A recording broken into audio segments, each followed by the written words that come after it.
All right, we're live. Welcome to another episode of 10 Horse Money YouTube channel, Monday night live stream. It's great that everybody showed up. Gonna let some people pile in here before we get going, but We missed a week. we missed a week. Yeah, we were off last week. I was actually off last Monday, and I was out of town for work. and you were out. I was of town for at you were at Table Rock, Rock, or you didn't even get to go. and didn't even wet a line. So Yeah, drove that's 5 sad, man. hours from the house, and That's sad. it is, especially when you stay on the lake. We stayed at Chateau on the lake, and literally look out the window the entire time and see the lake, see boats running up and down, and That's discipline. You're a very disciplined man. or stupid. One of Yeah, the two. when I heard when you told me you weren't going to be able to make the stream, and I had Monday off, I just kind of decided that You went I'm all gonna day. fish till dark. Yeah, so I got on the water about 10, and I fished till about 8 or so. And Look like you had a pretty decent day. yeah, I take it you guys live close together where you can get together to do this, don't you? I live about 20 minutes from Gabe. Yeah. Okay. I live out in the country a little bit, but I don't have that statement right there. I live out in the country. I don't have internet at my house. I got you. Well, trust me, I understand that because, I mean, it's where I live at out here, by Chickamauga. It's iffy in all areas out there, but you're getting into the mountains, and that's why. But yeah.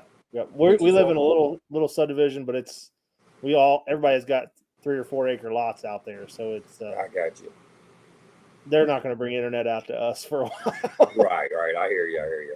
It's aggravating though when you don't have internet, though. I know that. Sometimes, most of the times, I don't care. I could do without a cell phone and all that stuff, but yeah. See, I stream all my TV, everything. Pretty much everything we do is YouTube and Netflix and all that kind of stuff. So without internet, we wouldn't be watching too much TV. I can't miss my fishing shows. Well, heck, if you're down there at Chickamauga, I mean, there's not much to watch, is there? I mean, just run out to the lake every day, right? Yeah, we're right here on the water. But like I say, YouTube. Who don't watch YouTube? You know what I'm saying? You can watch everything on YouTube. Yeah, that's how we are. We got rid of our cable probably. Oh gosh, we haven't had cable in probably like 7 years, 8 years. We just have Netflix and Hulu, I think. Hey, Cajun Rob. Hey guys, I see you guys on there commenting. Cajun Rob's in the house. What's going on, Cajun Rob? Cajun Rob. Yeah. So did you get out on the lake today? Yeah, you talking to me, I guess? Yeah. We're out today. We did about 6 hours today. It's been a good bite early. Good topwater bite early, and then it slows down as the morning goes on. And a lot of times it depends on what kind of day Mother Nature gives us. You know what I'm saying? If it's a cloudy, windy day, the bite lasts a little bit longer. But like today, we had clear skies and stuff like that, so it kind of killed it a little bit earlier, and it got tough after about 10:30. Yeah. So what time do you typically get on the water?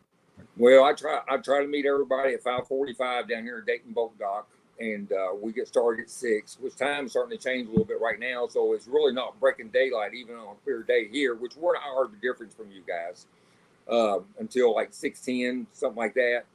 But there's a big no wake zone out here, so by the time we idle out to that, it's where we can see the buoys and stuff where we can run without running into anything.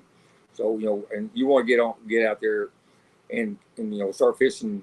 I'm fishing shallow early, about 2.5 to 3 foot deep, and then after that I move it out onto the main river and stuff after 9:30 like that. But we take off pretty much every morning about 6 o'clock. Yeah, that Dayton Boat Dock. You've been there. Yeah, that's the little river, yeah, right? That's back in Richland Creek. Yeah. Creek. At daybreak, that's a beautiful place to be at. Yeah, it is. Yeah, little fog rolling in the mountains, and it's exactly. Yeah, we were talking about that today. That's why they call it Smoky Mountains, or we're at the foothills of it, anyways. But yep. We got I love that. Here.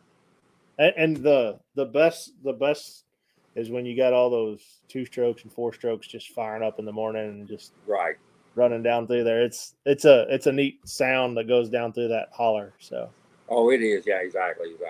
If people haven't been down here, just to be on Chickamauga, it's really a beautiful lake. It's got all kinds of different types of fish on. You got rock walls. You got your ledges. You got your main lake grass.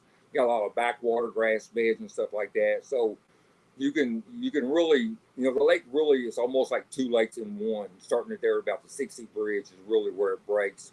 But for the guys who've been down here, I mean, there's been a lot of guys down here and they never fished the river part of the lake, and they're really missing out because a lot of times throughout the year, that river is really can be really good. You know, I've catch a lot of big fish down there, and a lot of guys just never have experienced that part of the lake. So you guys that are come down here fishing, I hate to push him that way because we don't get near the traffic in the river, but I'm telling you, there's a lot of good fishing up in the river. For them guys that's been down here, never gone up that way. Yeah. So you say in the morning you're starting out typically shallow, until 9, 10 o'clock. Are you targeting areas that are based off of the river, or are you still fishing, back in some of the coves and stuff like that? What kind of areas are the fish holding in right now? Yeah, I'm not really in the back of the pockets, going back in the creeks and stuff. I'm more what I call a backwater slough, which we have a lot of out, up in the river on this lake. There's all hydrilla. It'd be shallow hydrilla on both sides of the bank, and then it's got like a little trough, like what I call, and there's hydrilla all the way across. But those fish are up there. There's a lot of bait, some of the bigger bait and stuff that's in the lake, the shad and the shiners and stuff. I just know I got a couple areas where I know there's a lot of good quality bait in it, and those fish are coming in and feed. I think they're coming in and feed more at night, and all we're doing is getting the tail end of that nighttime feed, as we're getting out there at daylight, Mm-hmm. Yeah, I've only been to Chickamauga one time. I fished a regional down there, BFL regional, and I was amazed at the amount of grass that is in that lake. This was I guess a fall tournament, probably September, October, something like that. But I was blown away at how you could be, your boat could be at the edge of the grass throwing towards the bank, and you've got like 200 yards of grass in between your boat and the bank in some spots. Even out on the main river channel, you got 3 cast lengths that you can't bomb a frog across. Yeah. It's right, unbelievable. Exactly. It's overwhelming for guys that even fish grass all year long. I mean, we fish hydrilla and coontail all year long, and then to go down there and fish. Yeah. I mean, a big mat to us is like, I don't know, like 50 yards or something. 50 yards deep. Yeah. And that's maybe not even that. That's a small mat for maybe you guys. Not even that. Yeah. There's a lot of grass on the lake, from the dam all the way to Wattsbar Dam, and you guys know I used to guide on Kentucky Lake and stuff. And I lived there in Paris, Tennessee, and I fell in love fishing grass. I'm going to say 30 years ago. Because I used to go down there and fish tournaments when I was in my early 20s there on Kentucky Lake. And a lot of guys back then, they didn't run all the way to Paris and fish. But I just always had a natural love for fishing grass. And, and I learned a lot about fishing grass, by fishing Kentucky Lake over the years, And, of course, as they got, the word got out of the big bags of fish are being caught down there, down south of Paris and everything. So more and more people over the years, went down there and started catching fish. But a lot of what I've learned on Kentucky Lake, fishing grass, I've been able to take it and bring it here because, of course, it's a Tennessee River too, the same river system. Yeah, that makes sense. That makes a lot of sense. A lot of similarities in the two lakes, I'm sure. There is, yeah, exactly. Almost all the Tennessee River lakes, there's a lot of them are similar, but then there's a few things that make them, their own individual lake. You know what I'm saying? Just even from Kentucky Lake to Pickwick, to here in Chickamauga. Yeah, I think the thing that I noticed that was a lot different from Kentucky Lake, as far as Chickamauga is concerned, is those backwater areas that you were talking about. How you, you just get off the main river, go through a little cut, and then it's like a whole another world back there. It is, yeah, exactly. And you're talking about it can be intimidating, which it can, because I mean, if you come down here, you haven't been down here, you don't have much time, to find fish. If you're down here just on Saturday or Sunday, it's not a lot of time to find fish when and you not know that much history about where to fish. To find fish in all this massive grass that we do have, because you could fish one backwater area, and the backwater areas go for miles. You could fish one backwater area and spend almost a whole day in there and not even cover all of it. Mm-hmm. So it sounds like you've been here fishing, so you know exactly what I'm talking about. Yeah, I do. I really do. I was blown away by that. I had no idea that was going on. And I was wondering, like, if you get in a backwater area that's got a lot of bait, everything feels right, and you've just got football fields after football fields worth of grass. How do you cover that grass? What method do you use to kind of pick that grass apart? Well, a lot of it, is always, no matter what kind of cover you're, trying to pick apart, but a lot of it's going to depend on the time of year it is, and it's kind of, if I would go into an area and it's summertime, then I'm gonna probably more focus on the deeper grass, the grass out in the middle and stuff like that. If it's springtime, and the fish have been spawning, or they're supposed to spawn, of course you want to focus on the grass that's still up there shallow, because the fish are going to still be garden fry. At least a lot of them are going to. Water temperatures hasn't really got real hot to drive those fish out of that shallow grass. And I'll just kind of I'll find schools of fish in certain areas, and I can stay on top of them a lot of times. And a lot of times it's just the grass will grow up real thick. You know what I'm saying? So I think it pushes a lot of the bait out. And because it gets all the way to the surface, back in some of these creeks and stuff, and especially in the backwater stuff, it pushes those fish out. So a lot of times you can kind of like just move out as the season progresses and still fish in the, you may, let's say if you go back in a creek and, the grass isn't grown that much, but it's growing and there's not even that much grass along the shoreline, those fish will be spawning around that.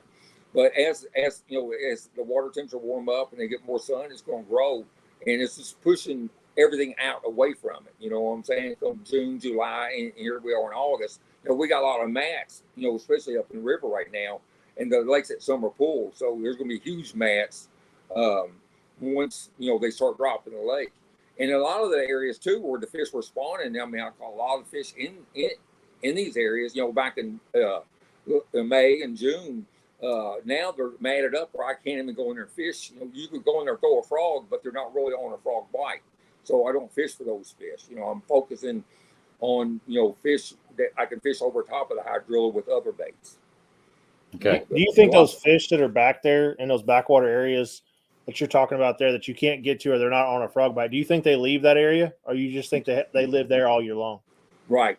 I think there's some fish that stay in some of these areas, because some of this, grass is probably, 5 foot deep and it's already matted out.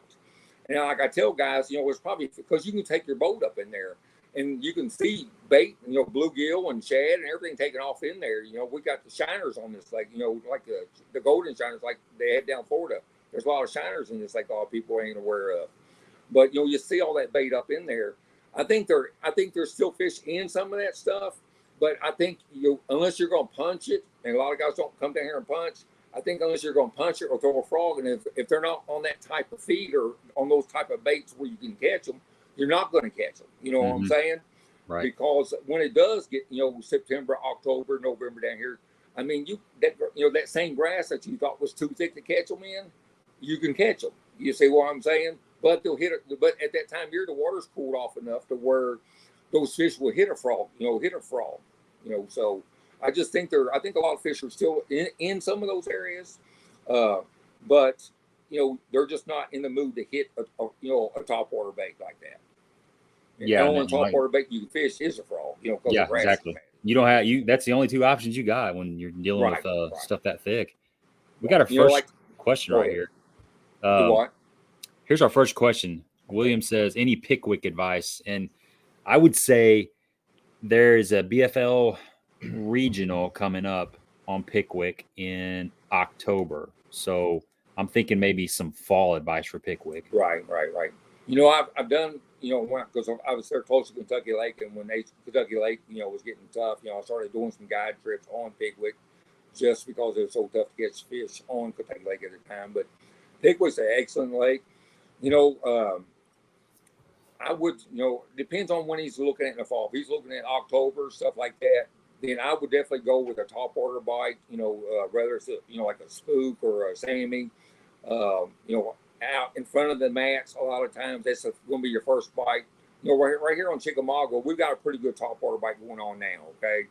But they're hitting like a Pawpaw Rico type bait, what they're hitting, and they're wanting it super slow. So I would say you could do the same thing on Pickwick. I'm sure you can, if you're fishing right now on Pickwick, of course, the ledge bite's still going to be there. And, Pickwick's got a lot of good ledges on them, and so does, Chickamauga. But the thing about this time of year, usually, and I tell guys all the time, because everybody wants to come down and ledge fish, those fish have been so beat up already on them ledges. Usually it's going to, they're going to have a lot of current or something like that to get them bite, to get that bite triggered. And you're probably going to do a lot of drop shotting. So, if you're going to, it depends, like I say, depends on when he's wanting to fish Pickwick is when, where you be able to give him that advice. You see what I'm saying? But this fall, of course, top waters, spooks and stuff like that, a jackhammer would be a good bait. Even swim baits this time of year can be real good into early fall, because a lot of those fish are out in front of those mats. The bluegill and the shad haven't moved into the mats themselves. So you're really fishing out in front of those mats a lot of times, and as it cools off, you start hearing the bluegill and stuff, pop and stuff like that into the mats. Of course, that's when you definitely want to pick up that frog and go to work with it. Mm-hmm. So there's several people on here that have fished with you over the years as you've guided it for a long lakes. time. Yeah. So how did you get into guiding? I was 13 years old when I decided I wanted to fish for a living, and it's been my dream my whole life. Which, it didn't happen overnight or nothing like that, but I had my first guide license when I was 23 years old, and I guided on Taylorsville Lake. And, I lived there in the Louisville, Kentucky area, just where I grew up at.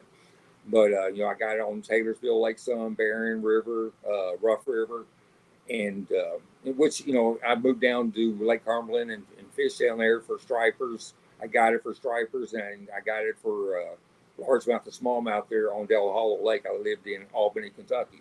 But that's how I kind of got started. And it's something I just kept on doing. I do it on the weekends. I worked a regular job like a lot of guys. It was hard to make a full-time living guiding, 20, 25, 30, 25 years ago. You know what I'm saying? With the internet and stuff like that, it was a lot easier.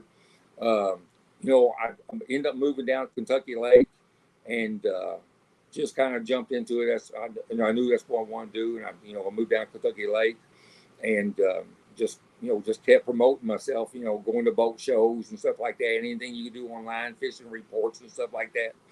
And, it's like any kind of business, really. It builds if you try to build it. You know what I'm saying?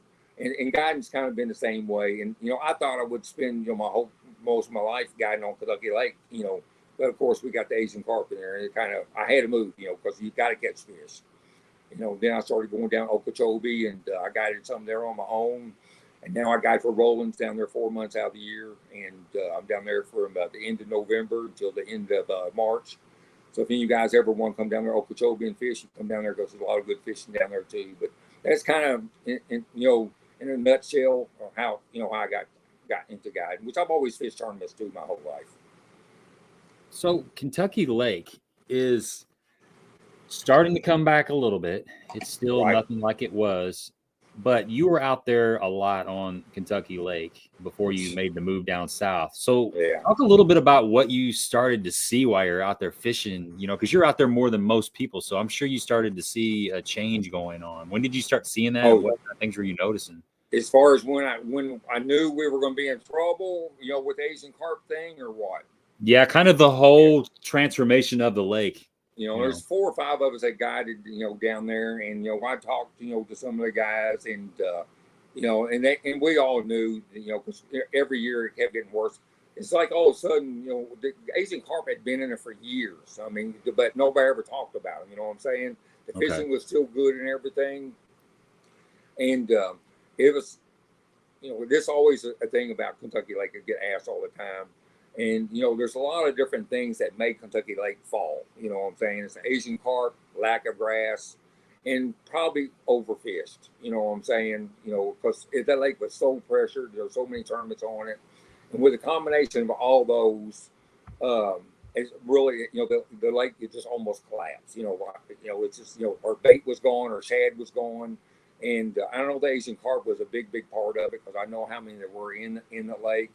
And, they just multiply so fast. But those guys that have been working on that lake, they've really, made the lake come back a lot. It was nowhere near what it was 10 years ago.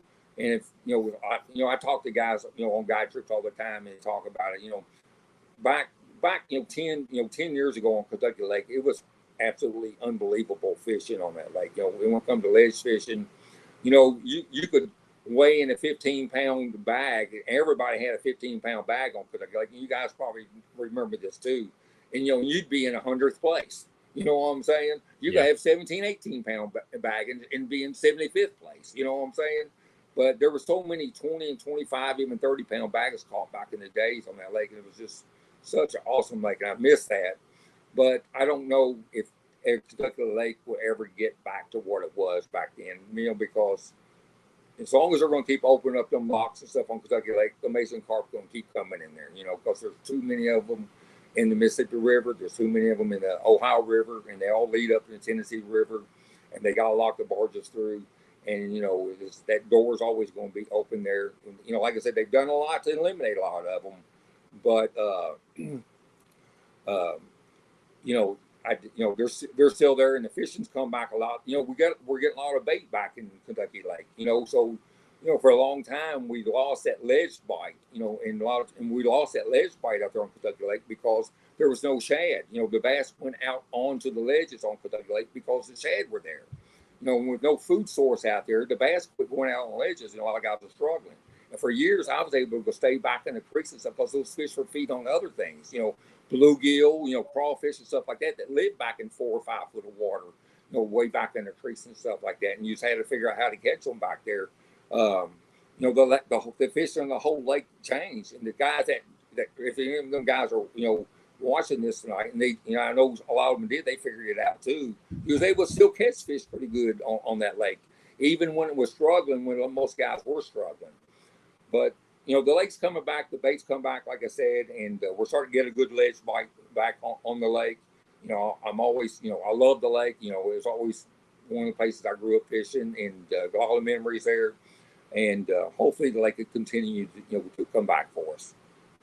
Yeah, I noticed that. I fished in the LBL division there in the BFLs, and I noticed in June, I think it was the June tournament, I started seeing a lot of people out on the secondary channel there. A lot this of year, you mean? Yes, this year. Yeah, it was the first time I'd really seen that. I know it. And they caught fish. They weren't just out there looking for fish. They caught. It was encouraging. It was. I totally agree with you. Yeah, because I saw the same thing. I was actually down there for that tournament. I had some trouble with my boat during that tournament, so I didn't get much practice in. But I know, especially on that lower end of the lake, there was a lot of guys out there fishing ledges, and I think a lot of the guys that did good in that tournament, that's where they caught their fish out there on the ledges. And you're like me, you're glad to see it. Yeah, Darius has a really good point here.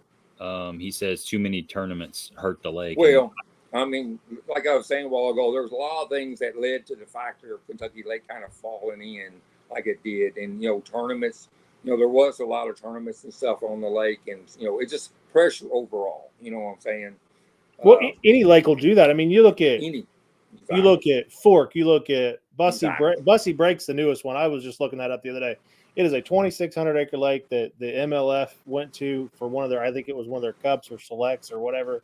And now that lake is overrun with people because somebody caught a 13-pounder out of there. Yeah, Ivy. I mean, there's another one that got blown up. Exactly. And it doesn't take very long. It's not just tournaments. It's the pressure. It's guide trips. It's all of that, all of the above. It is. It's overall pressure. I mean, there's so many people fishing now, which is great. You know what I'm saying? But they're not building no new lakes. Exactly. Right. Exactly. The fact that Kentucky Lake was fishing so well, people want to go there and experience it. Yeah, exactly. And it's it's the same thing here on Chickamauga. Well, it don't matter what if people here, they're gonna go fishing. You know what I'm saying? And I mean, we do it. If they got a tournament on. Honestly, we just got through fishing, and this is going off. The lakes we're talking about, but I just got through fishing the Toyota tournament down there on Potomac River. I mean that river, it was fish fantastic. I was really surprised. I mean the amount of 3-pound fish in that daggone river system. I mean that first day, I know me and my co-angler, we probably caught at least 20 fish a day on top water. It was a perfect rainy day. But when people hear lakes are turned on and the fishing's good, people go there. Right. So. Yeah. Back talking about the tournament pressure and how it can hurt a lake. Hammy's on here, and we fish. Hammy's a local guy. We fish some of the same lakes, and I've noticed I'll catch a pretty nice fish that should be like 4.5 pounds, but it's like a 3-pounder. It's long, it's skinny, and it's close to a tournament release side. And it usually starts happening about now June, like late June, July, something like Okay, that. yeah. Not necessarily post spawn, but after they've already fattened up after the post spawn, and then they've gotten carted around. They've gotten carted around, and they're kind of, they get kind of sick, I think, after they've been in a live well in the heat. So I noticed that a lot. I noticed a lot of skinny fish this time of the year in our local lakes that have tournaments. Yeah, I've seen them like that before too myself. I know exactly what you're talking about. Tusay123 says, how about the smallmouth on Barkley coming in strong? I think all of the whole Kentucky Lake. Yeah, the smallmouth have really improved. Right, they have. Yeah, exactly. Yeah, I actually, I've seen some of my buddies and stuff there that still live down there in the Paris area. One of my buddies in there, Austin, down there, owns ACS Marine. I saw him post some fish yesterday or over the weekend. He went fishing. And he had several nice smallmouth, and I could tell he caught them on top water. And, like you said, the smallmouth, like they said, the smallmouth are coming back on strong. But, the guys who's been fishing Kentucky Lake for years, those smallmouth have done that before on that lake. I mean, do you remember years ago when we had a Bassmaster Invitational down there, and it was Rick Hunt and Larry Nixon and them guys? I mean, they were catching 20 and 25-pound bags of smallmouth down there. You remember that? Okay. But those smallmouth have done that on that lake over the years. I don't know what causes that, but they've done it. Guys, any of them guys out here just watching that have been fishing the lake, for the last 25, 30 years, they know what I'm talking about, because those smallmouth are shine like that for us. And then all of a sudden it's like they just kind of fade away. I don't know what happens or where they go or what, but I've seen it before on Kentucky Lake. What's the health of Chick right now as far as are you seeing Asian carp down there? No, not seeing no Asian carp down here. It's a long ways up for them, and hopefully they'll slow them down enough to where it may be years, and hopefully they won't get here. I think there's a lot they could do by putting those sound barriers underneath it at the dams. Myself, I know that costs money, but I just think it's really important to save our fisheries across the country, because any tributary or river that it may if those Asian carp are going to get into, they're going to keep migrating upstream. That's just their nature. I'm not a biologist, but I spend a ton of time on the water, and I see what's happening out there. But we don't have any here, and as far as I know, there's not any on Nickajack either. And I don't know. I know they're in Pickwick, of course. I don't know if they're in Wilson or not. I've heard that there's some in Wheeler, and so I think that's as far as I've heard that they've been up. Is probably up in Wheeler, and I'm pretty sure I've heard that there's some in Wheeler. Okay. But there's not none here that I know of. And I'm on the water a lot, just like, the other guys I talk to too, and my buddies that fish down here a lot. I haven't heard anybody say anything about seeing any in the lake itself. Well, thank God. That's good. Yeah, that's exactly, really good news. Exactly. Go ahead. Yeah, got a question there. I just want to make a little announcement here. There is the Warrior William Project Tournament on Lake of the Ozarks. It's going out of Red Oak, October 8th, which is a Saturday. Get signed up. It's limited to 75 teams this year, and it's filling up. You can go to warriorwilliamproject.com, and you'll have all the information. It's a great thing to get. It's a great cause. It's a great thing to be a part of. Great tournament for a great cause. Great tournament for a great cause. So go check that out. If you like fishing Lake of the Ozarks, you live close to Lake of the Ozarks, or you're looking for a tournament to fish this fall, this is a good one. It'll be worth it. Lots of good giveaways. You're going to get fed. You're going to have a great camaraderie, and it'll be something to talk about, and you'll enjoy it. I don't think I'm going to be able to make it because I got a lot of other stuff going on, but if I can, I'm going to try to make it. But as of right now, I've got possibly 2 regionals. I still got to qualify for them. But you're going to qualify for them. I hope so. If I make those 2 regionals, then I will. My tournaments will be full for the October or September or October. Hope you make it in October. It'd be a good time of year to be down there too. I think there'll probably be some good top water fishing on Lake Ozarks that time of year too. Oh yeah. That lake starts getting good. The people start getting off the water a little bit, and because it's nuts down there right now. Right. Yeah, them guys. You guys. It's any of you guys. That'd be a good time of year to go down and catch you some good fish. So, how's the boat traffic on Chickamauga this time of the year? Well, I mean, it's been 90, 95 to 100 degrees. It ain't been too bad. They don't slow down, do they? It's not the parking lot's not full. I'll tell you that. Well, that's good. But it won't be long till it is. Yeah, definitely.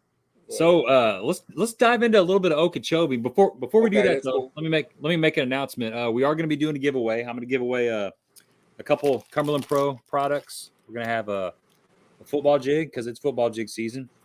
Sorry, these are in the package. You can't see them that good, but we got this right here. This is one of the new Bama swim jigs from Cumberland Pro, and then we're going to have a Procaster in black and blue, and I may throw in some soft plastics, but we'll be doing a giveaway here shortly. And the way that works, if you're new to the channel, is sometime here in the next probably 30-45 minutes, we're going to make a reference to Sasquatch. When you hear that word, guess a number between 1 and 200, and Scott has already guessed the number. We've got it written down. Whoever guesses that number is going to win the prize package for the night. And if you got any questions out there for Scott, get them in here. We're talking pretty much whatever you want to talk about. So get them in there because he is an hour ahead of us on time, and he's got to get up early, so he's not going to be able to stay here for all night. So get your questions loaded up and go through them. But back to Okeechobee. So is that a winter thing for you for the most part? You guiding down there in the winter? Yeah, it is. And when I first started going down there, I told my son, I said, the older I got, the less I like the cold weather down here, in Tennessee. But I just went down there. If I had done some guide trips, I was going to do some guide trips. If not, I was going to go down there for a couple of months and just go fishing. But instantly, it didn't take long where it turned out where I was guiding almost every day down there. It's a great place to go during the winter time. I got there out in Clewiston there at Roland Martin's Marina. And it's a great place. If any of you guys have been down there before, I'm sure you know how nice it is down there. Marianne and them, they keep that place really clean. They got great, good hotels, condo stuff there, boat ramp right there. She's got, we got the Tiki Bar, which is always a cool place to hang out. Got good food there. It's fantastic fishing, through the winter down there, and the weather's fantastic too. So. But, we do a lot of shiner fishing down there and artificial fishing, and you can catch a lot of fish down there. The lake has really been fishing good the last, several years. And it's like any lake. I don't care if you're here or, you're going to Lake Fork and stuff like that. There's always times throughout any lake that they really shine. You know what I'm saying? So, but. Yeah. I've yet to fish down there. Actually, when I was driving through Florida one time, I stopped on a roadside pull-off, and I had a rod in the back of my dad's vehicle, and it had a buzzbait on it, and I made a few casts out there, and I almost caught an alligator. There was a little alligator following my buzzbait. It followed all the way up to me. It was about 2 foot long. Yeah. I think it's about the only fishing I've done in Florida. They like those. They like it when you're throwing a frog down there too. But have you ever had one snap your bait off or catch one? Yeah, I have. I've hooked fish, be fighting fish, and have alligators attack them. Yeah, it don't happen a lot. Most times they kind of stay away from me. The smaller ones seem like they're more curious. 4 or 5 footers. I've had them follow you around. I don't know if it's just out of curiosity or what. At the age they are then. But yeah, if you're throwing a frog or something like that, they can hide so well. And all that marsh that we got down there, they can jump out and get a bait if you ain't paying attention. That's for sure. That'd be one heck of an explosion, let me tell you. Yeah, exactly. But they're cool. I enjoy the alligators, and most people come down there to do too. It's definitely full of them. So can you run?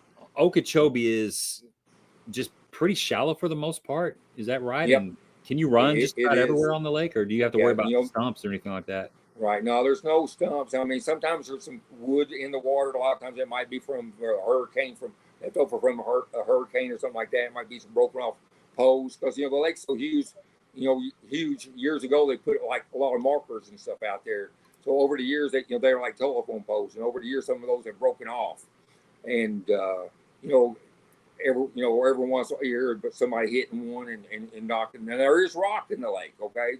That's one thing a lot of people don't realize. There's a lot of rock on in that lake, and during low seasons and stuff like that, which we had about 3 years ago, you had to really be careful when you took off and where you sit down because it's like a rock bottom. Huh. And but the last few years the lake's been high. You really ain't had to worry about that in most areas. But and like you said something about how deep the lake is, and naturally the lake is anywhere from 2 to 6-7 foot deep. There's a little bit deeper water that out in the middle of the lake, but they got canals and stuff. all around that lake, and they got a rim canal around almost the whole lake, which saves you on a windy day, because you can run a rim canal around, and we'll come out and through the trails and stuff and be able to get to go to our area, and we can still fish. Yeah, I couldn't imagine trying to run Okeechobee back before GPS. Oh yeah. Well, I tell you what, it's funny because years ago I used to go down there, and I had a friend of mine, Bobby Livers. He guided down there for Rollins and stuff, and I remember being out there on a boat with him. They'd be running them trails, and if you've been on them trails, you know what I'm talking about. But it'd be as foggy as it could be. Them guys be running them trails with nothing but a compass. You know what I'm saying? So, we're blessed now, and we're blessed now with GPSs. Let me tell you, but for those guys who've never ran a body of water where it's dead foggy and stuff like that, and all you had was a compass, and a lot of you guys out there, I'm sure you've done it before.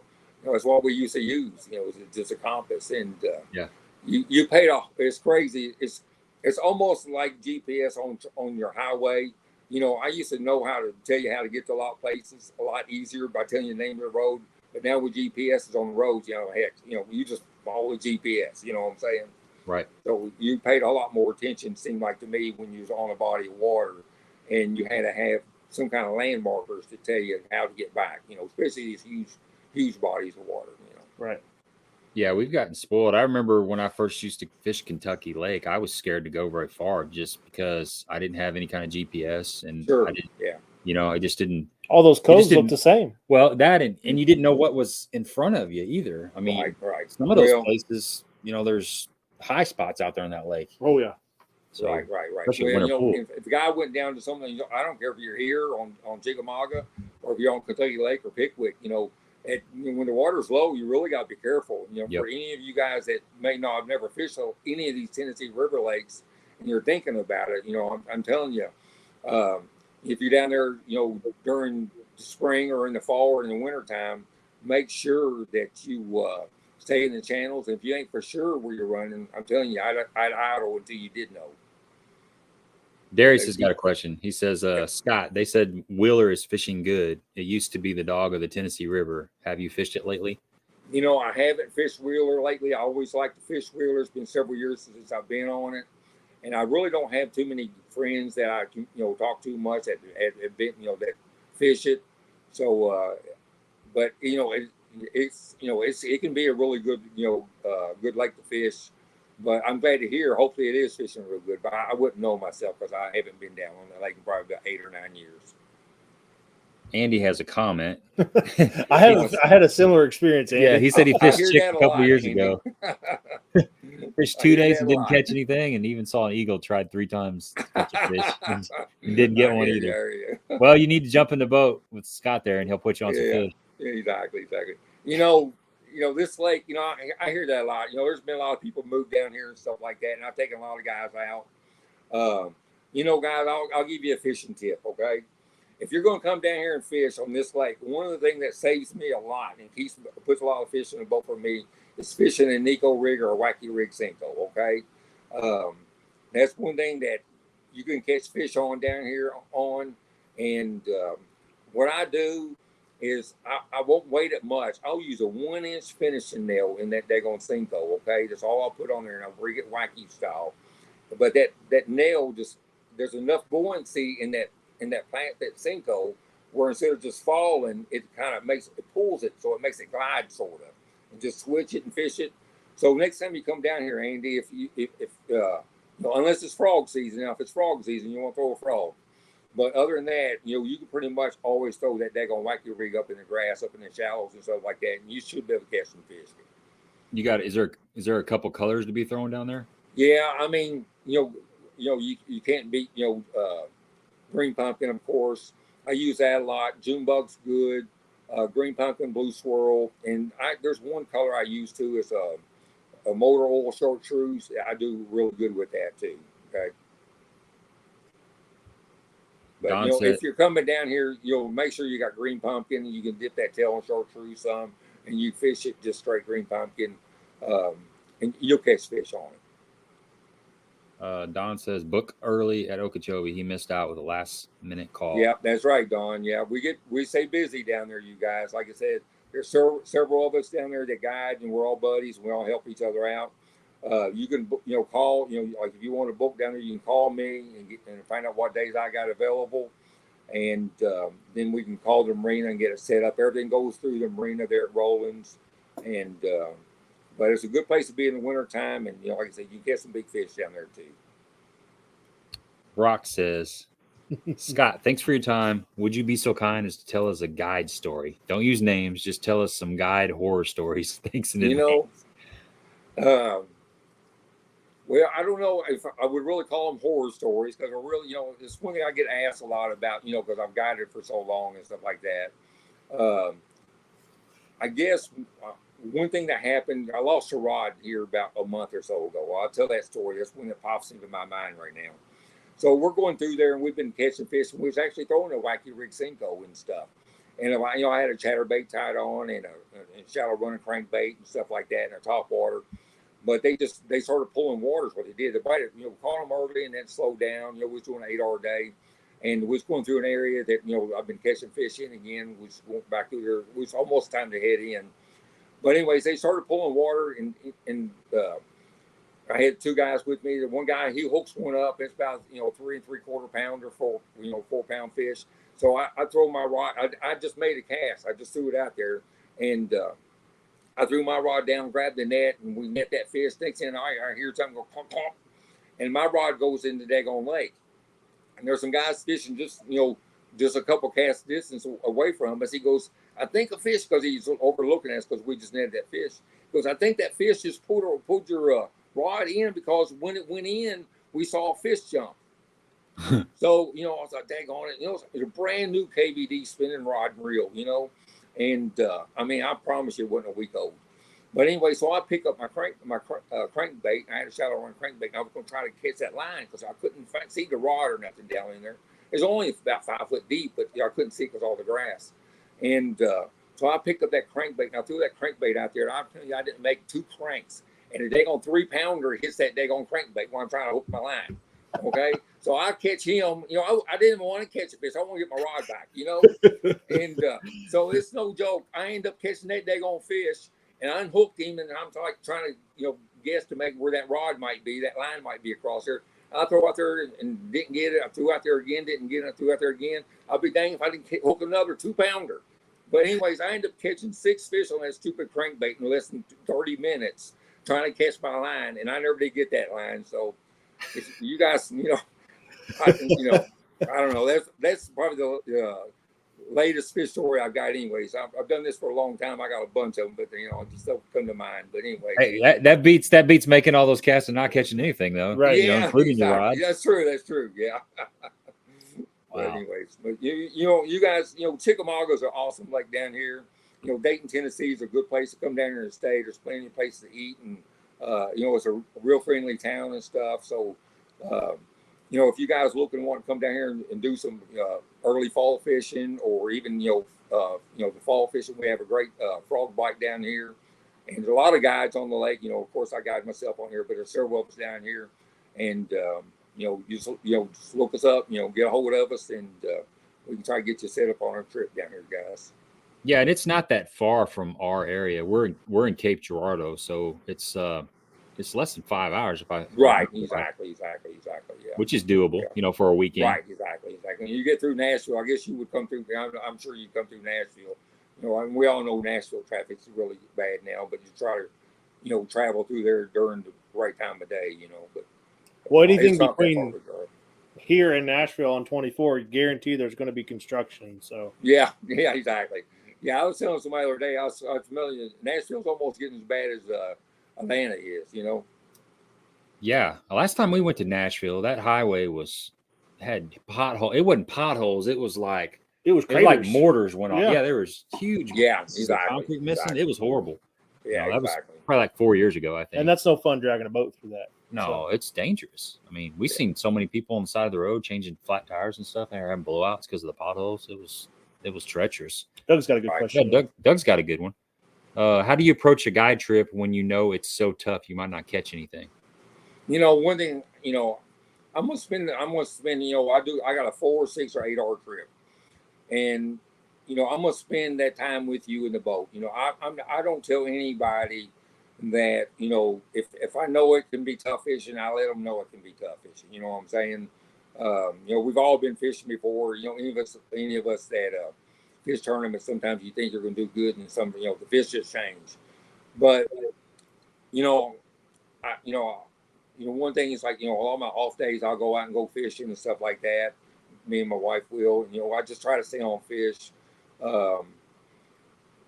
You know, as far as, you know, to know when it's stuff, you know, like I say, I'll just be honest with my customers. You know, if they're going to come down right now, you know, we're catching some good fish right now, but there really is about a 3.5 hour window really when you can catch those fish. You know, if you come down here, like I say, if you book a trip now, you know, if you come down here, if you can catch a cloudy, windy day versus a day like today we had, it was dead slick out there, no wind, no cloud cover. It was a tougher morning. You know, 3 days ago we had one of them better days, and we had 2 fish over 5 and several 3-pounders, and we lost a couple more 5-pounders.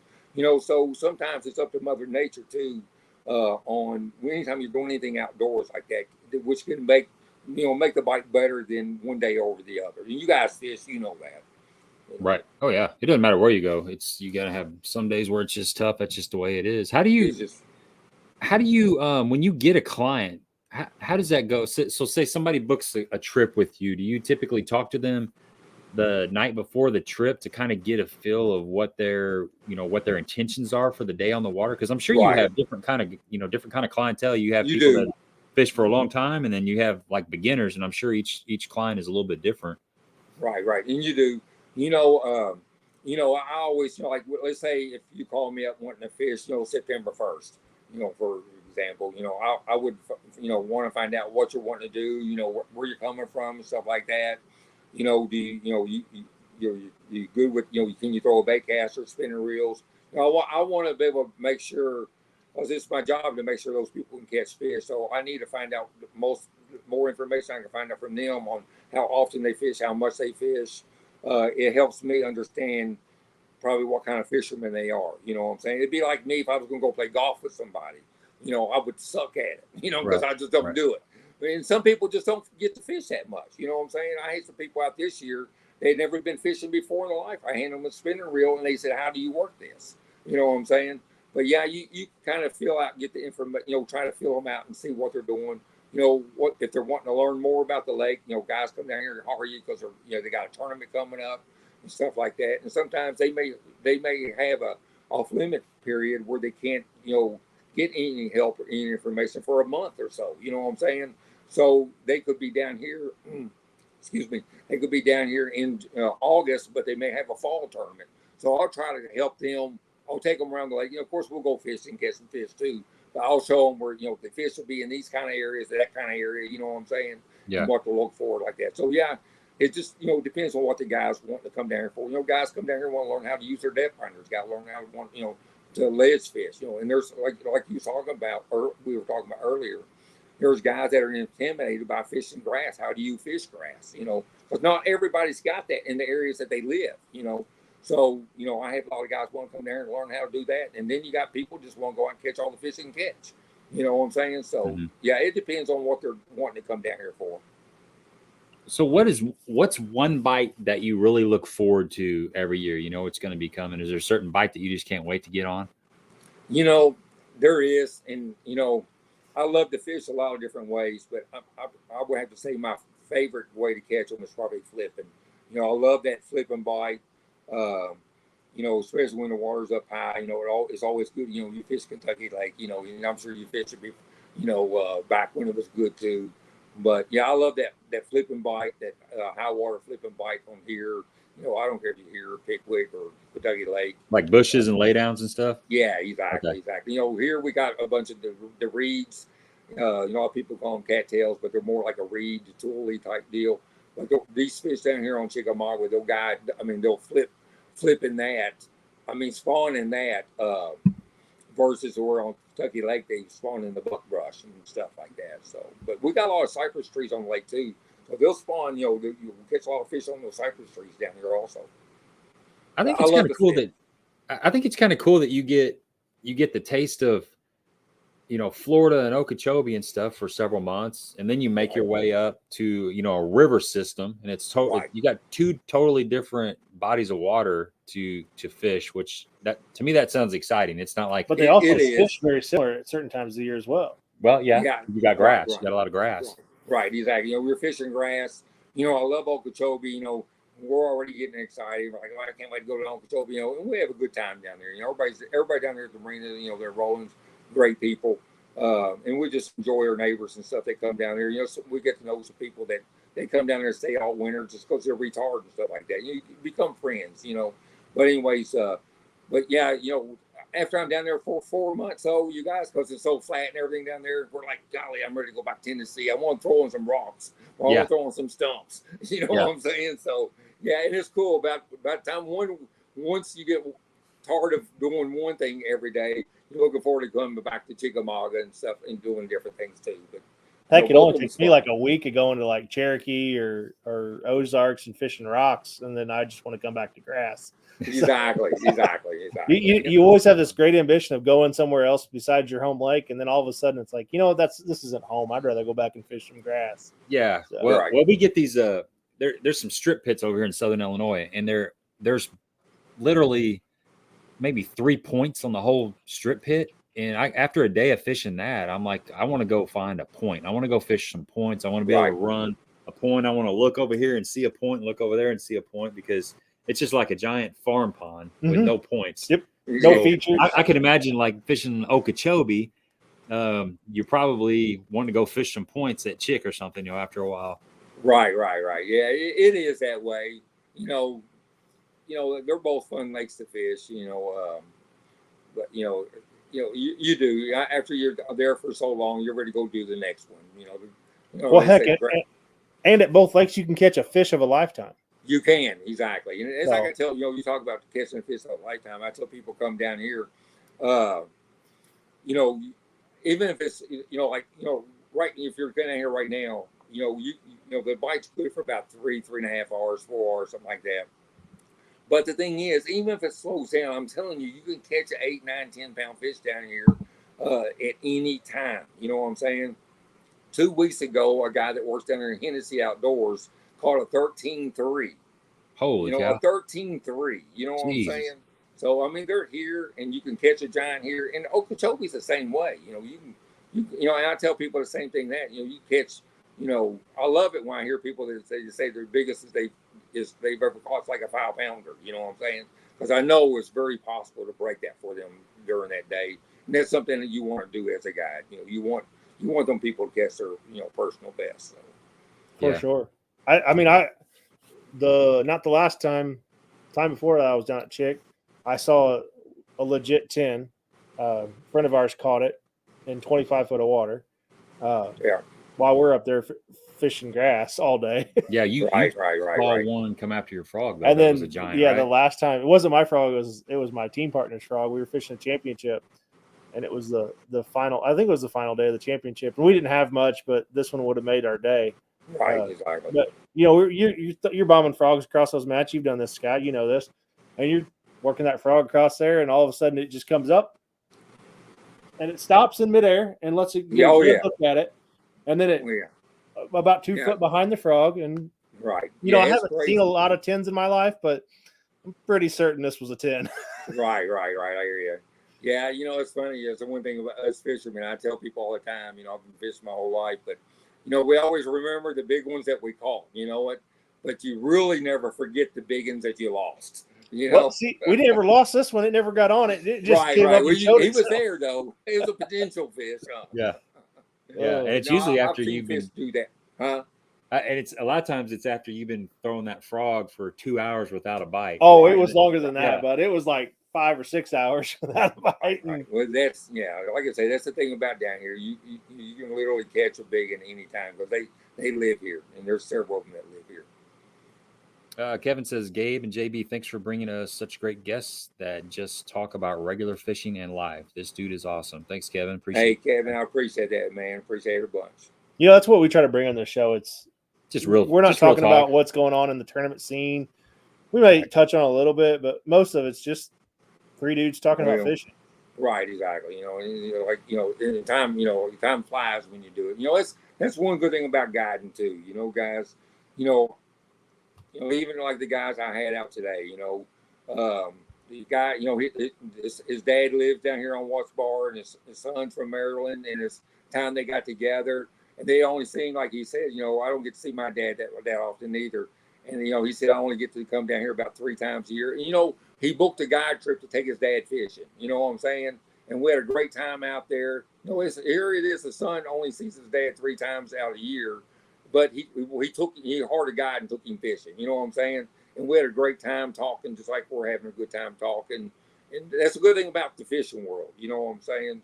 You know, people who really love the sport, you know, they could, you know, we just have so much in common. You can sit there and talk about fishing forever, you know.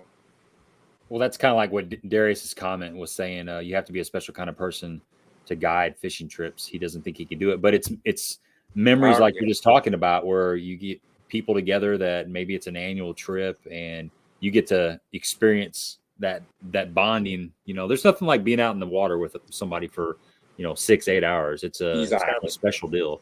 So that's got to be one of the best parts about your job. It is. You know, I meet a lot of great people, and you know, I've got people I've been taking fishing for, you know, 12, 13, 14 years. You know what I'm saying? And so some of them, you know, come down, you know, twice a year. You know, and just, you know, I know, you know, they're still paying me to take them fishing, but they're also friends of mine. You know, because of that. You know what I'm saying? So, you know, but no, it's fishing something that, you know, I don't know. I really couldn't live without. You know, and this is the honest truth. Well, you know, it's amazing that little green creature, that little brown creature, whatever we're chasing, it puts all of our race, our political views, how you feel about life, it puts it all to the side, and it's like an equalizer. Yeah, the only thing that you got is that for the day. Yeah, so. Exactly. Do you have what percentage of people would you say are like return customers? Or clients? I would say probably 40%, as much as 40, if not 50%. Okay. You know, we got, the thing is, you know, it's like, you know, Don said earlier, you know, he said, you know, book early, because a lot of people don't book early. You know what I'm saying? They don't realize how busy we are. You know, it's like, you know, whether you're on Chickamauga during the prime months, you know, I may be booked, you know, April, May, and June almost every day by, you know, come the 1st of May, you know, or 1st of April. You know what I'm saying? The same thing happens down in Okeechobee, because it's unreal the amount of people who will go out with a guide. It really is.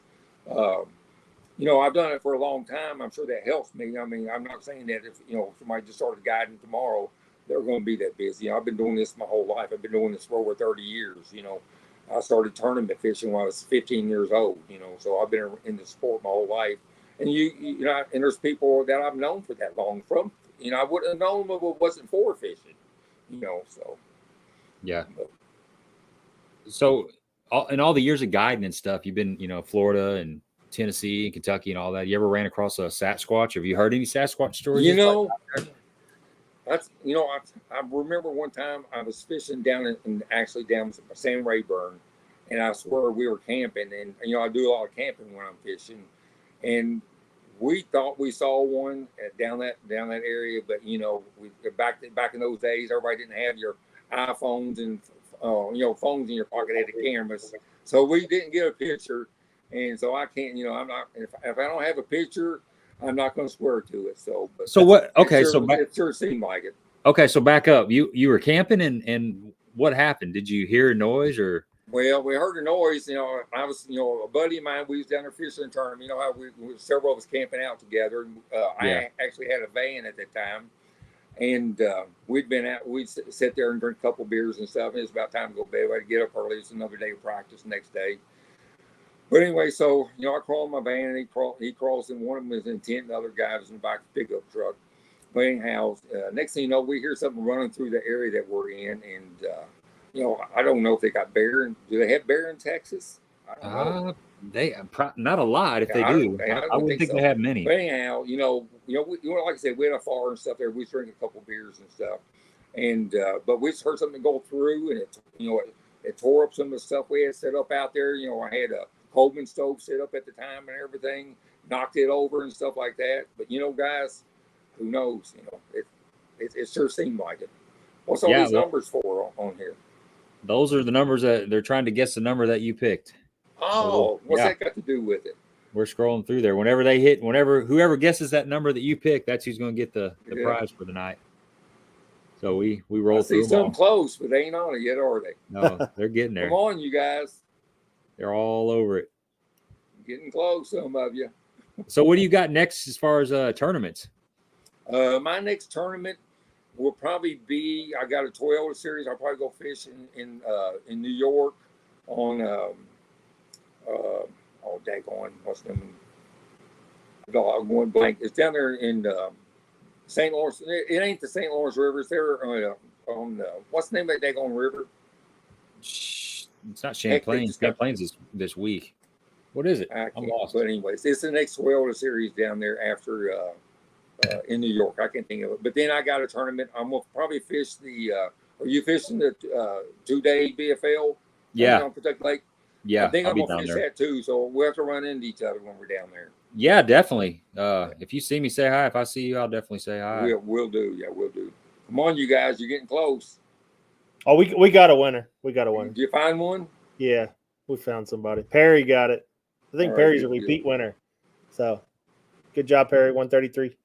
Good job, buddy. Good job. I'm looking at enjoy your baits. Is it St. Lawrence? Yeah, St. Lawrence. That's it. Yeah. Exactly. St. Lawrence River. Right. Okay. Yeah. That's in September, the 22nd through the 24th. Yeah, exactly. Yeah. Okay. I'll probably go down and fish that one. And then I'm pretty sure I'm going to come down and fish a 2-day down there, which is out of Paris, Yeah. I went out of Paris, so we'll probably go. And it's a good time of year. Hopefully it'd be cool off. When is that? That is let me see here. I got it on my calendar. It's the 10th. 10th, okay. 10th and 11th. It'll probably still be warm. You know how it is in September. Yeah, I know. We're getting a little bit of a break, though. It feels like tomorrow, the next 4 or 5 days is supposed to be mid-80s. It didn't feel like a break. I saw that. Yeah, exactly. Because I'm actually off. I think it was Wednesday or Thursday. I got one of those days off, and it was supposed to be like the low 80s. I'll probably be a good day for me to go out and do some fishing on my own. Go look for more fish. Yeah, yeah. I mean, anything that's we've had so many mid-90s at mid-80s. Oh yeah, sounds good. Sounds like if you just get a breeze out there, it makes a big difference. But people forget that fish just don't bite. It's like any creature; they don't eat 24/7 just because you go fishing. You know what I'm saying? There's times a day they eat. And this time of year, fish are more nocturnal than they are eating during the day. But you can still catch them during the day, but you just got to get out there early. Yeah, it gets tough in the middle of the day, like that 10 to 5, that 10 to 5 period. Exactly. I mean, it can be brutally tough. Unless they would start pulling some water or something, then they can, and also like if you get a storm or something come through, that'll turn them on too. Yeah. But anyways. Anybody guys, I tell you what, I got a trip out in the morning. I got to get up at 4 o'clock, and it's already 9:30 here. So you're good. If anybody wants to get a hold of you, how do they get a hold of you? Yep, my website is scottpattonfishing.com, and my cell phone number is 731-227-9499. You can go me on there. You can, I got my Facebook, Scott Patton Fishing, and stuff like that. Any way you can find me, just reach out to you guys if you got any questions. If you're down here, I'll try to help you out all I can. If you want to book a trip, yell at me. And again, like I say, I'm down on Okeechobee there at Roland Martin Marina from the 1st of December until the end of March. And the rest of the time, I'm here on Chickamauga. Yeah, and I'll have all your contact information in the description below the video. Right. So if you guys want to get a hold of Scott, you can definitely get a hold of him. Well, man, it was good hanging out with you for a while. Appreciate you taking some time. I really enjoyed it. Yeah, I really enjoyed it. It's been fun. Maybe I'll bump into you down there at Kentucky Lake. All right, sounds good. Hey, you guys, everybody, good luck to your fishing, okay? All right, take care, buddy. Thanks, Scott. See you guys. All right, that was fun, man. It was good of him. He's an hour ahead of us, so it is 9:35. He's got to get up at 4 in the morning, so it was nice of him to jump on here for a while. And it's the first time I've met him. I always heard about him. Several people that I know have taken him out when he was on Kentucky Lake, and there was a couple people on the channel had mentioned him. They're like, "Why don't you have him on as a live stream guest?" And I was just kind of brainstorming, last week on some guests to have on here, and I actually reached out to him on Facebook, and he's like, "Yeah, let's do it." So it was really cool to see him. Fantastic. But to sorry, Cajun Rob. We got to that question just a little bit too late. What were you going to say? I lost my train of thought. Train left the station without me. No, somebody had made a comment a while ago about how we run our live stream, and I think that's what sets us a little bit apart from everybody else is that we just talk about fishing. Yeah, it's fun just to meet the people. I'm just as curious about who the actual people are versus, what their accolades are and stuff. I like to just kind of get a feel for people because usually when they get on that's a nice thing about a long stream format is when they get on like a short show and they have like 20 minutes to talk, you just get the talking points and stuff. You don't really get to. You get 3 questions and you got 2 minutes to answer each question, and then we move on to the next question. Right. Thanks, Cajun Rob. It's good to see you on here. We do this every Monday night, man. We got a bunch of different guests coming on. We're trying to just keep the ball rolling. Any guests you guys are okay? One thing I was going to ask you guys, some topics maybe on YouTube as far as the YouTube channel goes. I got one. Some things you interested in maybe seeing on or getting my perspective on things on my channel, and then also some guests coming up. I've got 5 or 6 or 7 guests kind of halfway lined up. But I always want to see who you guys want to see. Some of the people I'm not going to, like, obviously Gerald Swindle, I'm not going to be able to get out of him probably. BP. I mean, can you get BP on? There's a few people I don't have those connections yet. It's growing though. It's a network, man. It's a network. It's creeping that way. But anybody you guys can think of that you want me to try to reach out to get on here, I definitely would try to make that happen.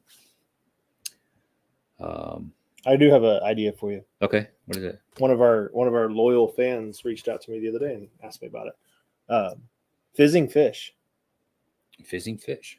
Obviously, a huge topic right now. If anybody's fishing in local tournaments and they catch them deeper than, I don't know, we need to get Gene Gilliard. Gilliland. Yep. I'll write that name down. He's definitely the guy, and he's by far the expert at it. I know one of our guys on here, Gabe Weesey, he had posted something on Facebook the other day that he was ordering a bunch of the fizz kits from them, and I saw some comments on that post, and it was, I don't even know what you guys are talking about with this fizz kit, and I don't know how many fish that I've saved because of knowing how to fizz a fish and taking the correct steps to keeping our fish alive. But we fish a lot of these small lakes around here, and you're putting them in a cooler or a metal box essentially, and it's not good on our fish population. No, and it's a controversial topic about tournament fishing between you need to know June, July, and August. Because fin clips don't solve the problem. Fin clips just keep them upright in the live well. When you let that fish go at the end of the tournament, it's going to die. I mean, if you don't fizz it. Matty Wong, I'll get on that, Jay, definitely. I had actually reached out to him a couple months ago, and we had conversations, and he was supposed to come on, but I hadn't followed up. So that'd be a good guess. I'll write that down again just to remind myself.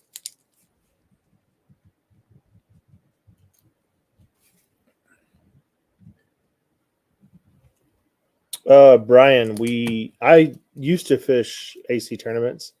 Life got in the way. I'll be perfectly honest with you. I just fish now. I have one tournament that I'm going to fish this year, I believe. So, and it's not really a tournament. It's just a big bass bash. I don't know if you think you would even call that a tournament.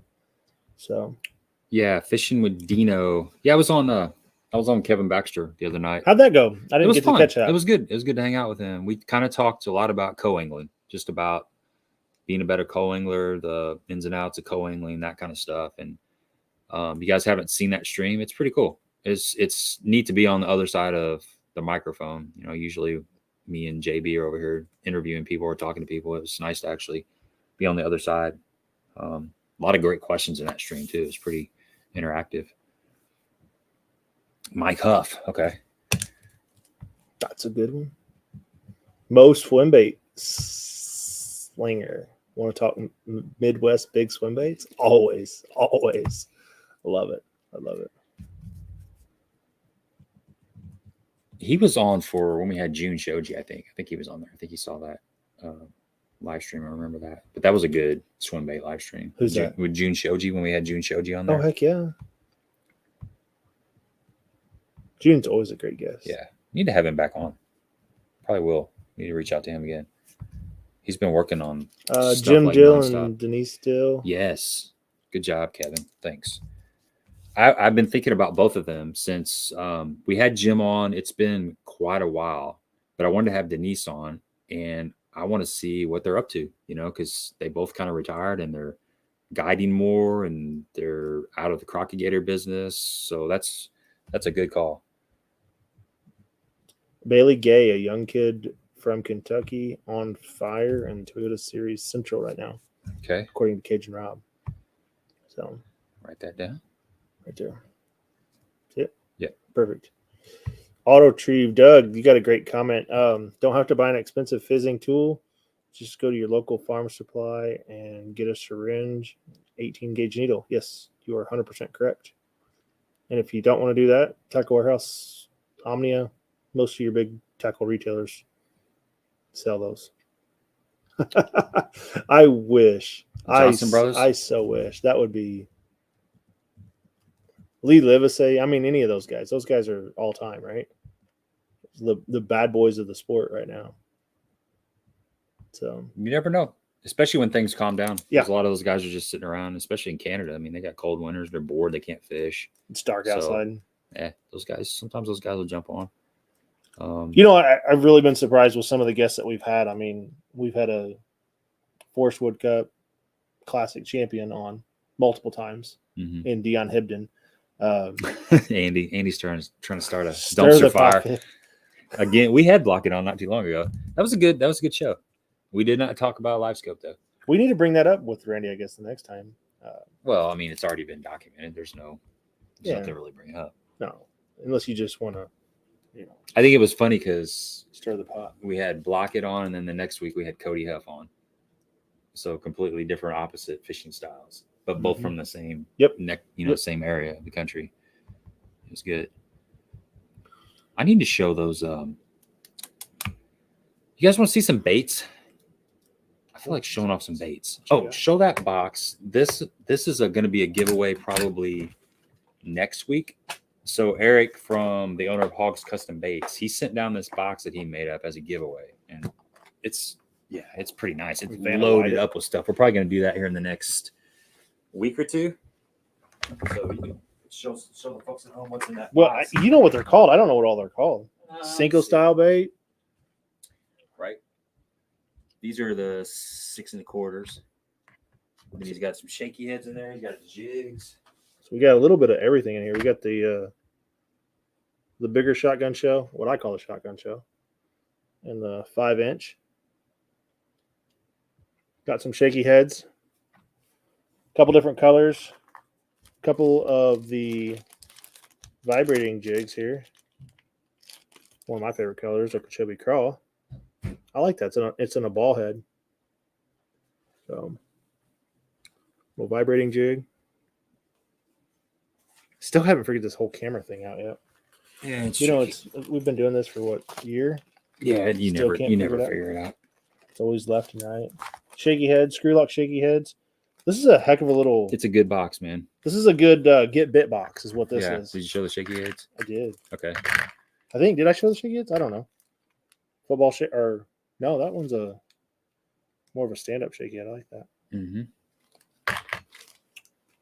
And the jigs are hand tied, so you're not gonna have to worry about that band rotting in the sun. The ball head. The ball head, yeah.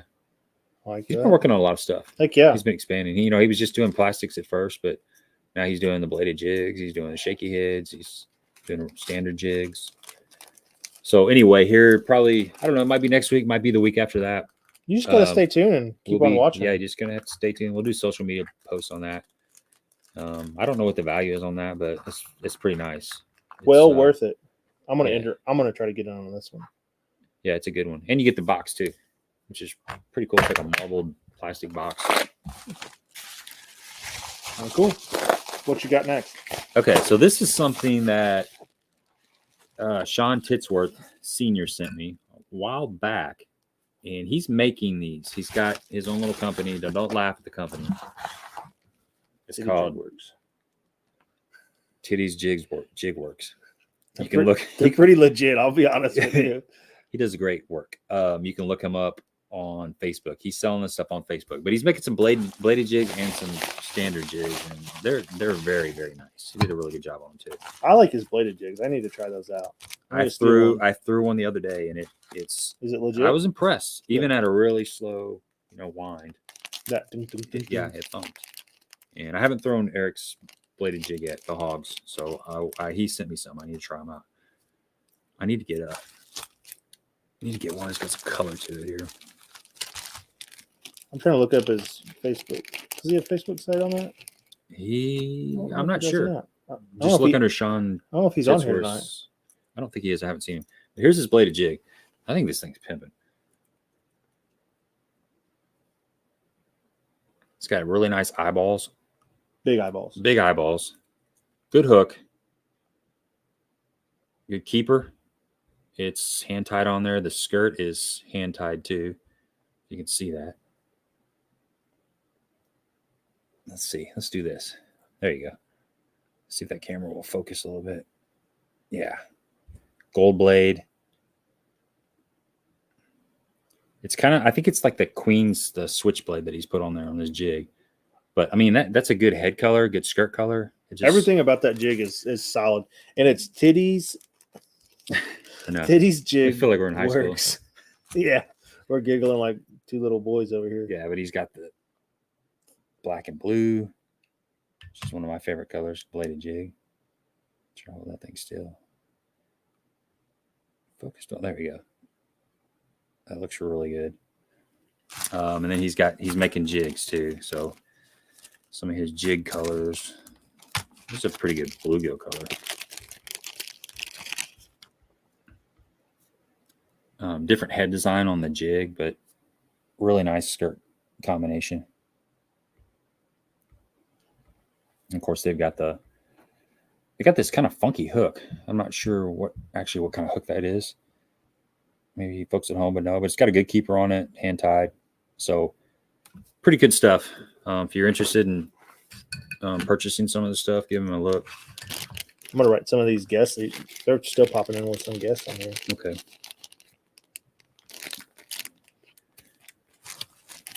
I think let's see. I'll show you another one. Okay, here's a chartreuse one.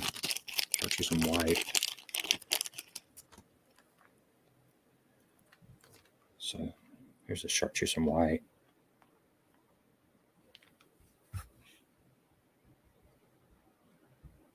Definitely go check him out, though. It's harder to.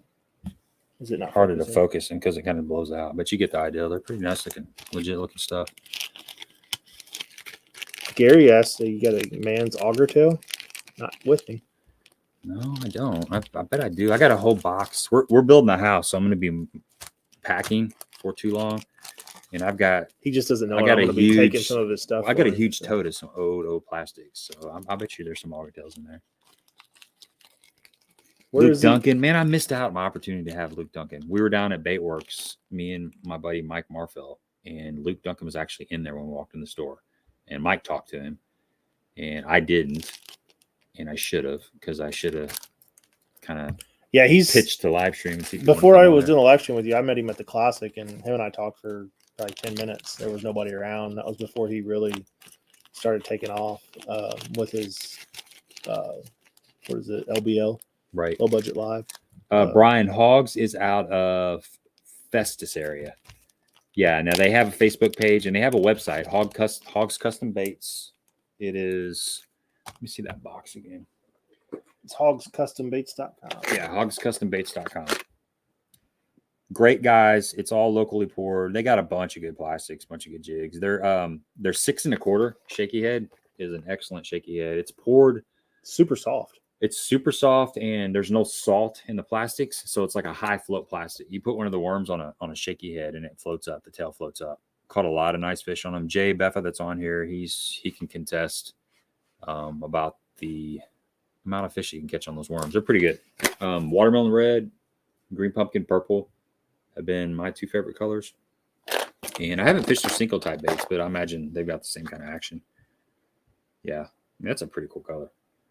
You know, like a spring type color. We've got the orange and then the green pumpkin. It's got some gold glitter in it. Perry, we've had Sean Hurst on a couple times. Probably be a wintertime guest though. Yeah. He's always good to get back on about every 6 or 8 months, something like that. Jay Buffa. I'm not even going to say it, Jay. No. We don't need any more hackers in here because we said something. Ron Lappin. Oh, Ron Lappin. Okay. That is the former FLW director, I believe. He's from Kentucky. And you know what? That can possibly happen. That could possibly happen.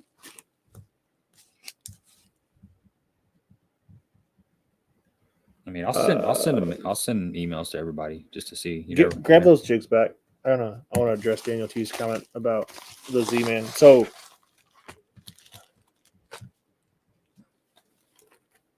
every one of his packages. I don't know if that's going to show up. All right, I'll just read it. That Switchblade, it's licensed by Z-Man, so it's one of their products. I don't know what the selling of that is, what it's worth, but on every one of his packages, that little label right there says licensed by Z-Man. So whatever that's worth. Jason Sealock. He's from Wired to Fish. Right. Yeah, Williams says a sickle style hook. Gotcha. We had a question here a while ago. How's cedar fishing? I haven't been in a couple weeks. Last time I was there, it was tough. But we talk about. I've kind of got on the Gabe schedule lately with my fishing since I'm not fishing tournaments, and getting at the lake at 8:30 is not conducive to a morning bite, especially when you miss the first 2.5 hours. Yeah, that's typically how it works out for me. Like tomorrow, I'm probably not going to get on the water till 10 o'clock because my daughter has tennis practice. My wife's car started acting funky, so we got to drop it off in the morning. And I probably won't end up leaving the house till 9, maybe. So maybe, and when we got some overcast conditions and stuff, maybe those fish will bite most of the day. But it's tough right now in the middle of the day. I was over there. I got a pretty good video coming out on Wednesday that you guys might like.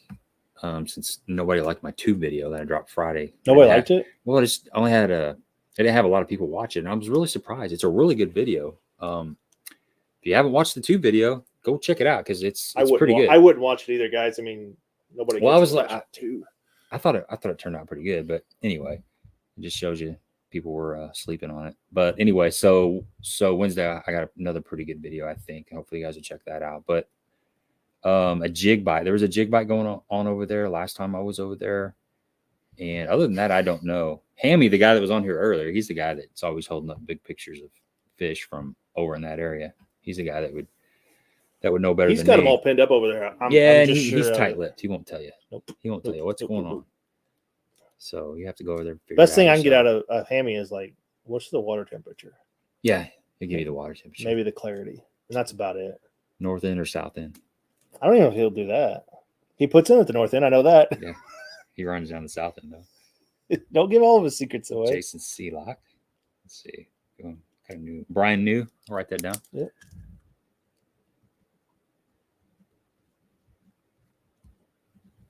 I'm gonna try to get Dion back on here sometime soon. Story time with Dion. Yeah, I love it.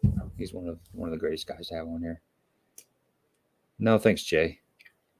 As long as I got chicken, I'm not eating one of the 6 1/4. Maybe with a little bait fuel on it. Maybe. Yeah, Daniel. Those. So the video I was talking about, the tube video, was I just took out some of the new colored tubes from Crocagator, and I was Texas rigging them, and that's something that not a lot of people do anymore in general, and especially in the summertime. Just casting a Texas rig around, flipping it, but also just casting it like you would a worm or a shaky head or something, fishing out on the grass and stuff, and it works great. I mean, I caught some nice fish doing it, but one of the colors, the new colors from the Crocagator tubes, had purple tips, like it was green pumpkin, but it had purple on the inside. And they've got one that was got the blue on the inside.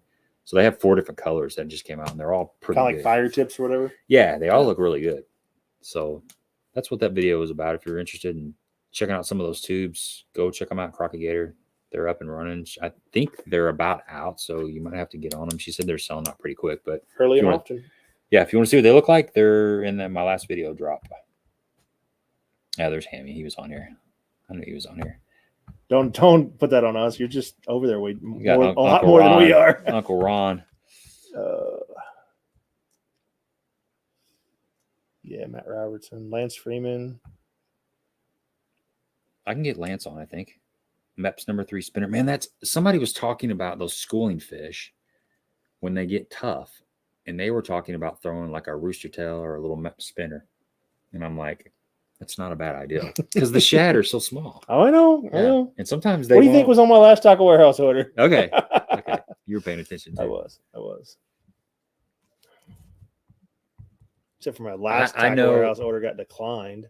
I know on Lake of Egypt in the fall, those fish, big fish, get so focused on little bitty shad that they won't even hit like a baby Zara spook. And I think that the little rooster tail might be the ticket. Matt Robertson, Lance Freeman. I'm gonna try to get Lance and Melinda on here.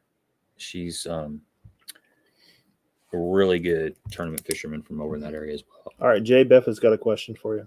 Sakura. Yeah. No, not Sakura. That wasn't the question. You ready? Yeah. What's with the Ignite bait shirt? You holding out on us? No, not holding out.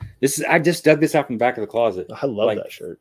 5 years ago, I won a tournament. It was like a Facebook tournament. It was guess the winning weight of the Kentucky Lake. I remember that. And I guessed it right on the money. It was like 93 pounds and 7 ounces. And I guessed it.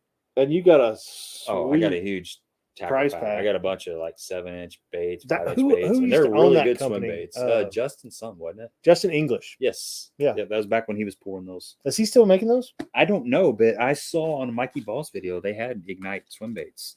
I know they're still in production. I just don't know who's making them now. I don't think it's him. They had another guy on there talking about them, but they're good baits. And the guy I fished with, Jack Thompson, the last BFL, he was throwing Ignite bait. So they're still out and about, and they're some of the best ones. I've never heard of this guy. Cade Laufenberg. Oh yeah, he's a northerner. Rich has had him on. Gotcha. Yep. Well, thanks for gracing us with your presence, Rich. Really appreciate that. Most popular guy in the room right now. Still looking for a Karen, Rich. Still looking for a Karen. We don't fish a lake that's got enough of them on it. Brian asks, what do you think of bait fuel? I like it. I'll give you a little I believe. I'll give you a little story.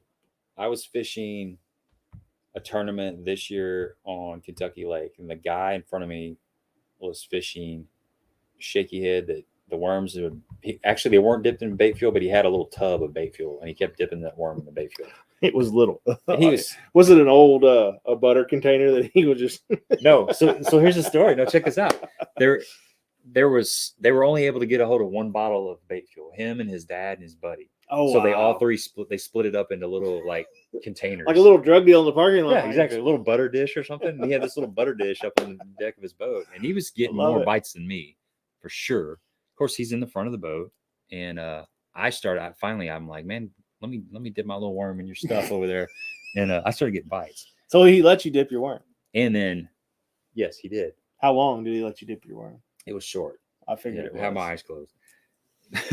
But on Table Rock, I was fishing behind a guy that wasn't using the bait fuel, and I was picking up some fish behind him because I had soaked my bag in bait fuel. So I don't know, man. I think there's times when I don't think it matters at all. But then there's times maybe when the fish have gotten a lot of pressure, or if they're just kind of funky. I always say around the spawn, sometimes scent is key, but I don't think it hurts. I really don't think it hurts.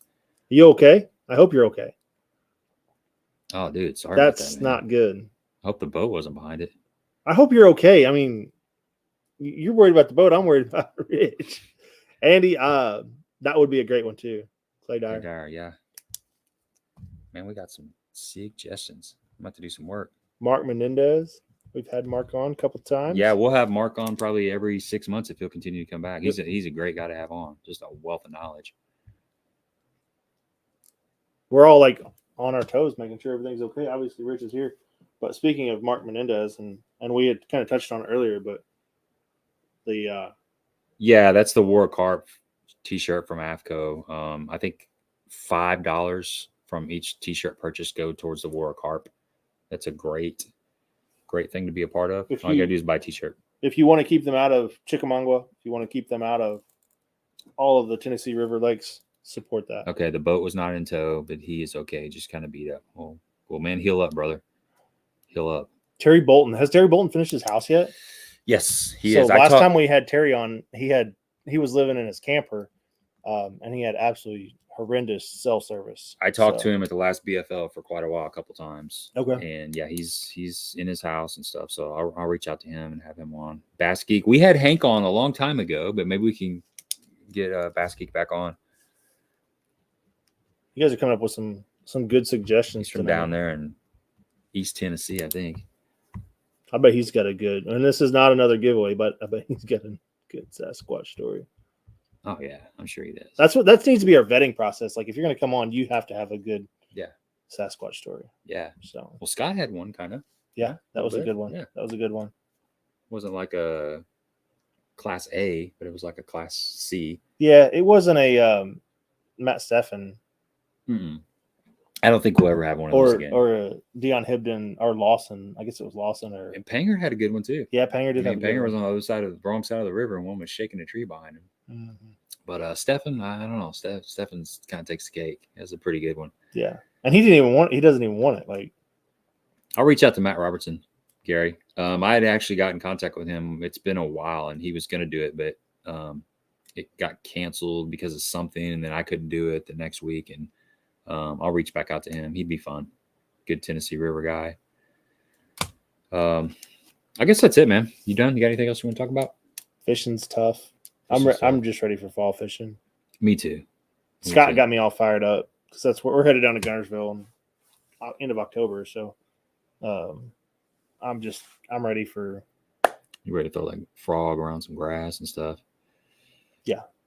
I'm tired of this. Cast it out. Wait. We need to get Rich back on here. I'll put his name on there. Yeah.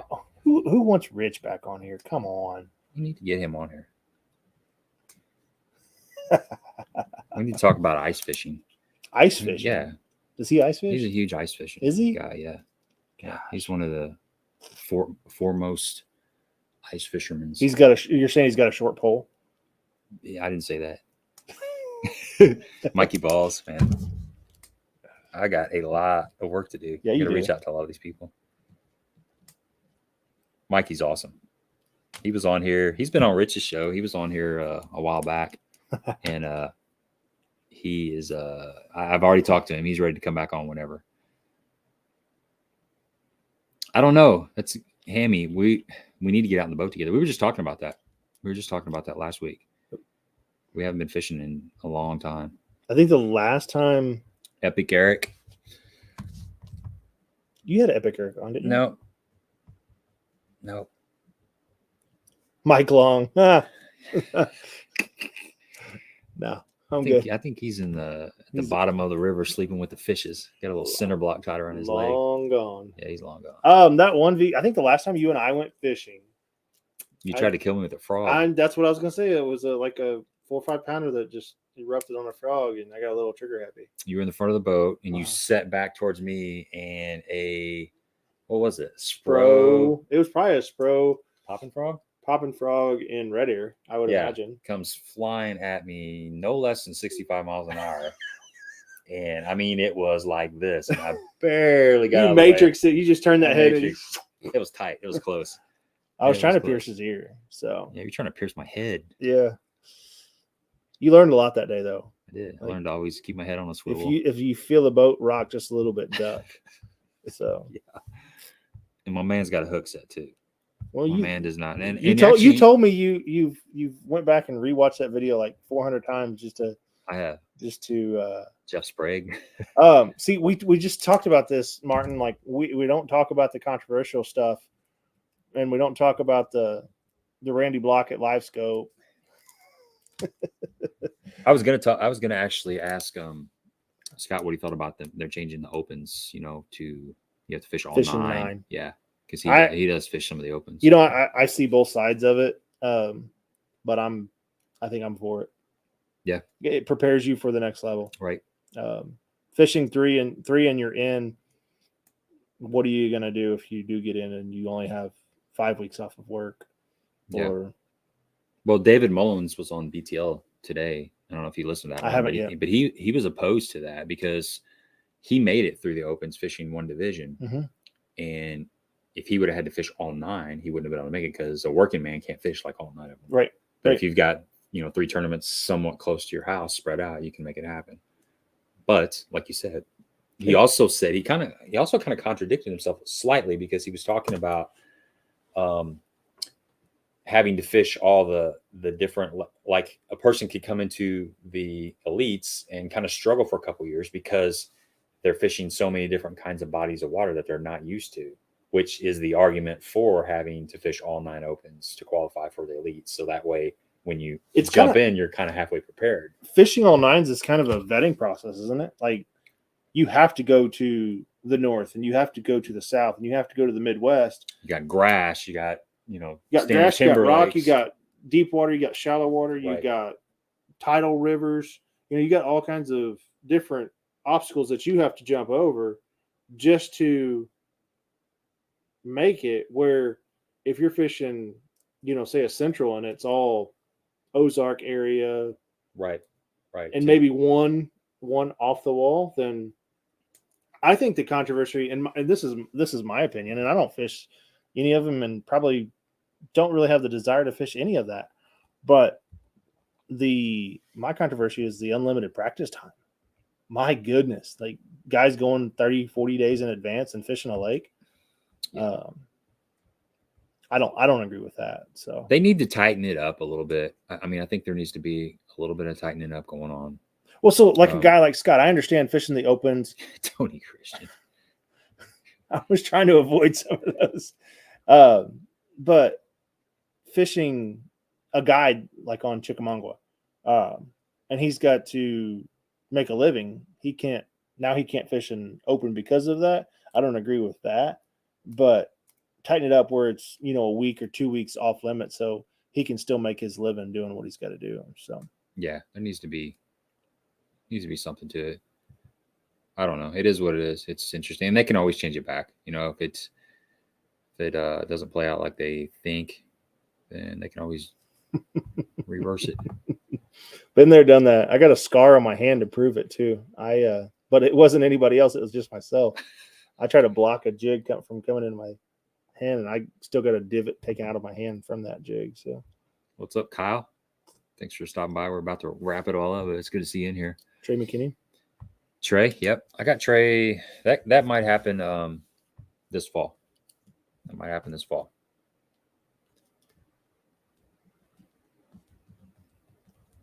Kyle Welcher. Saw that. Rich says never returned any of his messages, but yeah, I figured that. There's a couple of those guys like that. Those guys are busy. I mean, you catch them on the right day. You got to know somebody that knows somebody to. I think you're exactly right.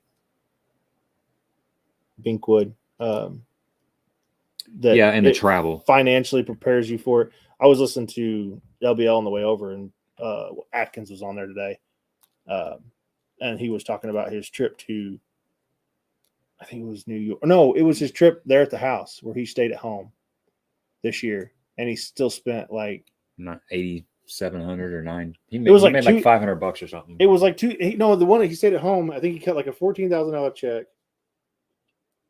top 10'd it, and still only made like a couple $1,000. Yeah. For a week's worth of work. He spent $2,200 on gas. I think is what he said. Don't quote me, but $2,200 on gas, staying at home. That's ridiculous. Mm-hmm. That's a lot of hours behind a wheel. Yeah, it's expensive. I agree, Tony. Yeah, solid point, man. Solid point. Who's that? He's that guy on the mystery tackle box or whatever that is. Carl Dibble. Yeah. Never heard of him. Yeah. He's more of a personality. Okay. Should have Richard Gene Gillen. That was I don't know if you wrote that down a while ago. I did. Perfect. I've got like 27 names on there. Yes, we get the rest of this year and part of next year planned out already. He's already been making the phone calls. You guys just can't tell.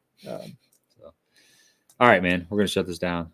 It's been a good one. Starting to flatline. Thanks everybody for hanging out with us, and we'll be back next Monday. Sweet. Adios. See you guys.